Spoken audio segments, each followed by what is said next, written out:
The evening train hissed as it came to a halt at the small frontier station.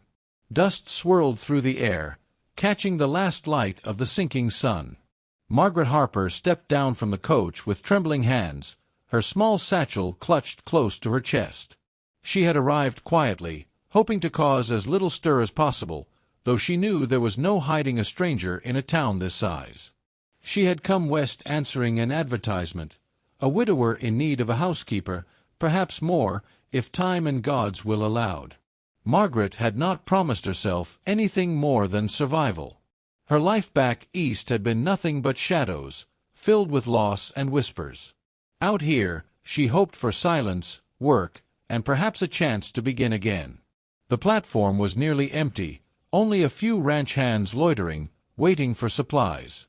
No man stood with flowers or a smile. No hand lifted in recognition. Margaret's heart sank. Perhaps he changed his mind.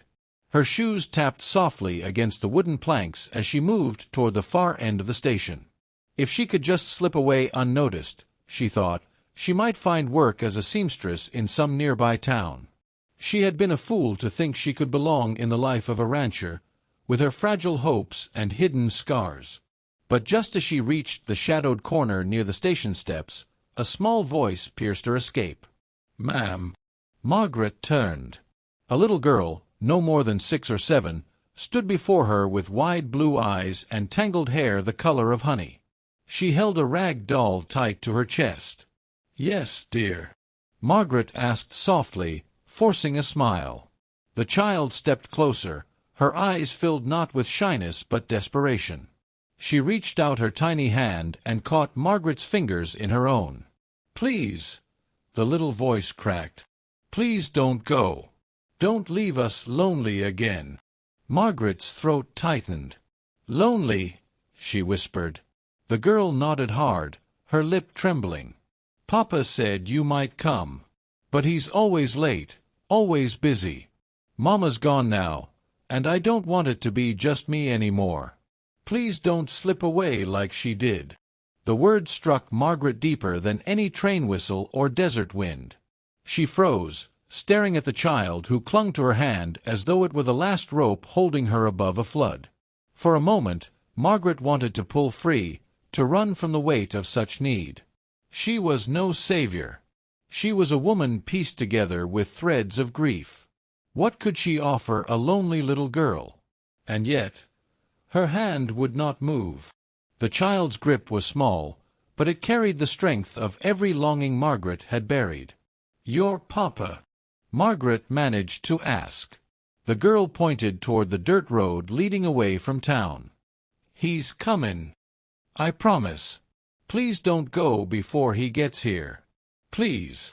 Margaret knelt slowly, the dust of the station rising around her skirt.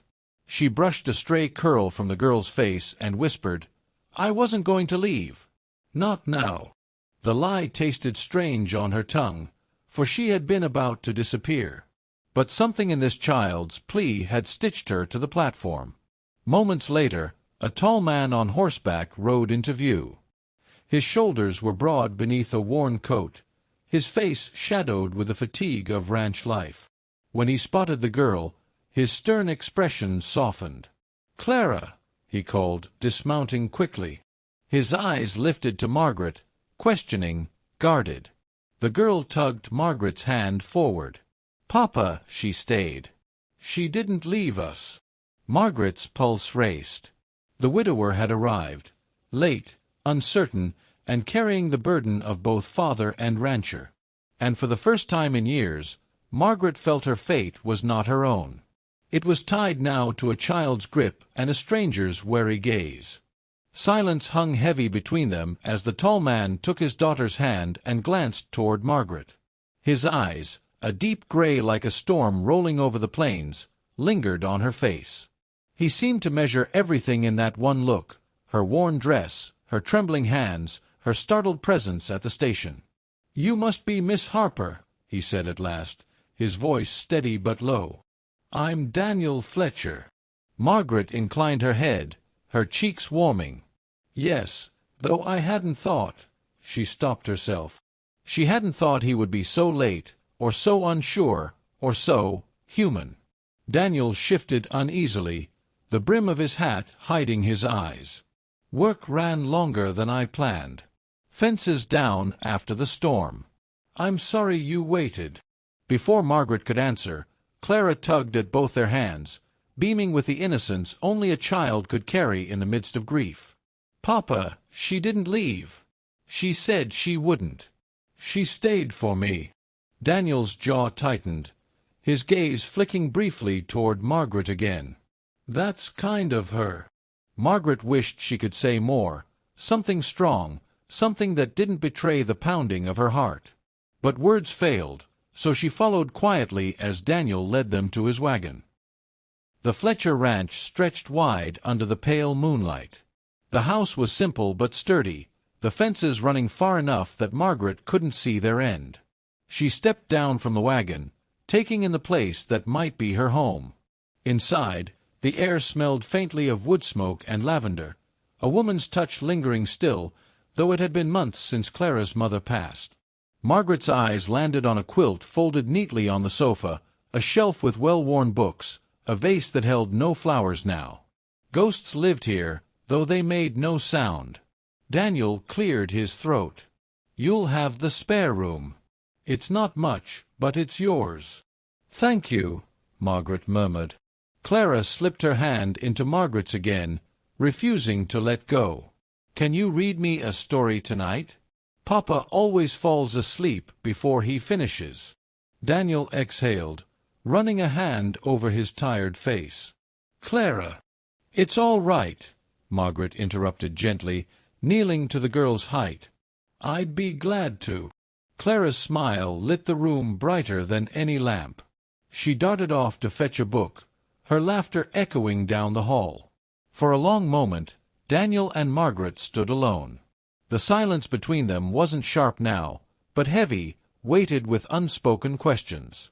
I didn't know she'd hold on to you like that, Daniel said, his voice rough.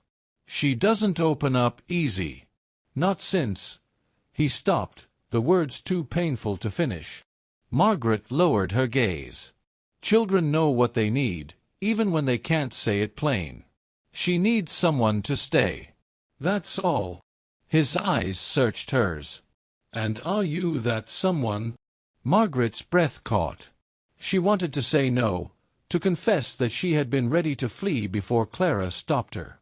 She wanted to say she wasn't strong enough, wasn't whole enough to be wife, mother, anything more than a shadow. But Clara's little handprint still burned against her skin. I can try, she whispered. Something softened in Daniel's face, though he gave no smile. Only a nod, as if her promise carried more weight than any vow. That night, Margaret sat at Clara's bedside, reading by lamplight. The girl nestled beneath her quilt, eyes heavy but heart full.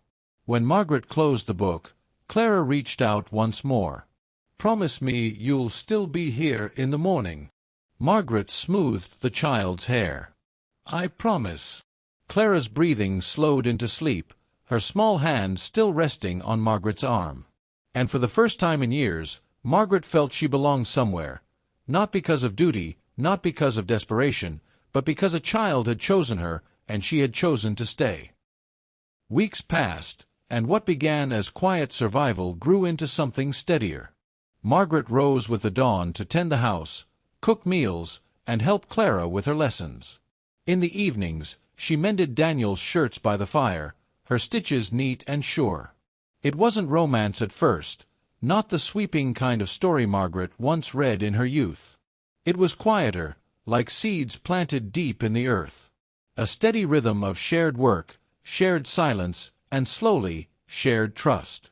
One evening, after supper, Daniel stood at the porch railing, watching the sun dip behind the hills. Margaret joined him, her apron dusted with flour, her hair escaping its braid. Clara smiles more these days, he said softly. She's a bright girl, Margaret replied. She only needed someone to see her light.